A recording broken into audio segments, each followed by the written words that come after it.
This discussion seeks to reflect on the shifting categories that Mozumdar inhabited in his life, particularly the racial and religious registers that are inscribed into archival records, documenting his life and his travels.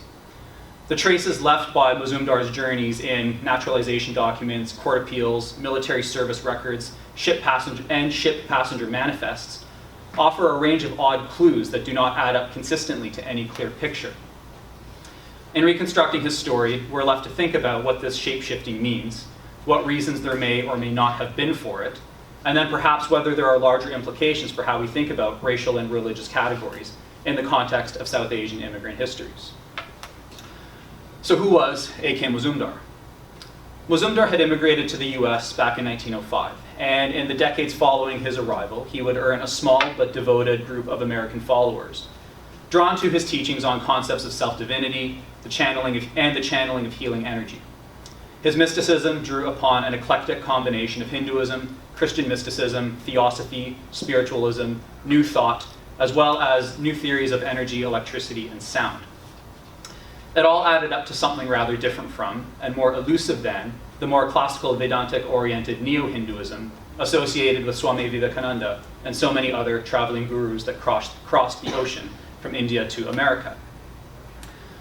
But there's also a broader socio-historical context within which Mozumdar and his eclectic ideas might be situated. Early 20th century America is the world of transcendentalism, theosophy, and the nascent boom of New Age eclecticism. At the same time, this was also the world of the Asiatic Exclusion League, the Komagata Maru, and a sharpened anti-immigrant racism that took structural form when the US Supreme Court filed a decision in 1923 that effectively barred Asian immigrants from American citizenship and revoked it from many that had already been granted citizenship. Mozumdar's first attempted citizenship filing in 1913 was initially successful, with his file being approved by a low-level county clerk in Washington state. But his filing was soon brought under question, though, and put through an appeals process that would carry on across the next 10 years. The question weighed in these appeals concerned whether and how an Indian immigrant could be granted citizenship when the US Constitution's amendment in 1790 specified that such citizenship be reserved solely for quote-unquote free white persons. His legal appeals kept the issue under debate for the subsequent decade by claiming that he could be considered white given that he claimed to be of quote-unquote Aryan descent, and thus technically to be classified as Caucasian, which racial science conventions of the time actually did commonly suggest of people from the Indian subcontinent, that in racial taxonomy lingo they could be considered quote-unquote Caucasian.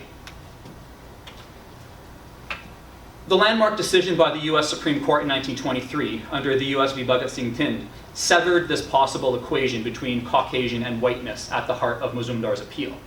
Because here, the Supreme Court had decided that any equation between Caucasian and white could not be maintained in legal terms or social terms. To whatever degree a technical racial classification of Caucasian might be claimed in a case like Mozumdar's, the federal courts in 1923 decided that no quote-unquote average man, to use their own language, no average man would be able to perceive an Indian immigrant as white and thus as American. They would quote-unquote instinctively recognize racial difference. Almost immediately following this decision, Mozumdar's citizenship was then formally revoked in 1923. In vying for American citizenship, Mozumdar played the game of racial taxonomy only to be foiled by a court ruling that intervened with something oddly less exact in principle, but also more exact in effect. An Indian immigrant was not, and could not ever be reasonably seen as assimilable to American society. But this was now to be determined by this mythic American quote-unquote average man invoked by the court. The average man, now as the arbiter of racial standards, could only and always locate an Indian immigrant in terms of a deep, essential racial difference. It was a case that precisely reveals a moment in which a racial category, in the face of its own ambiguity, gets discursively reconstituted and structurally maintained as coherent.